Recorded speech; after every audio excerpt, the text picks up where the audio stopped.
Hi, my name is Jim Mothersbaugh Jr., and I'd like to talk to you today about what I think has been a very effective experience that I've been sharing with students across the great state of Pennsylvania and beyond for around 30 years now.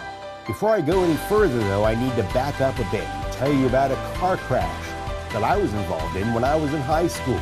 This car crash was due to drinking and driving, and it was about as bad as a crash could be. I lost a good friend, and I almost lost my own life as well. After months that turned into years of recovery, I decided that I was going to take something bad and turn it into something good.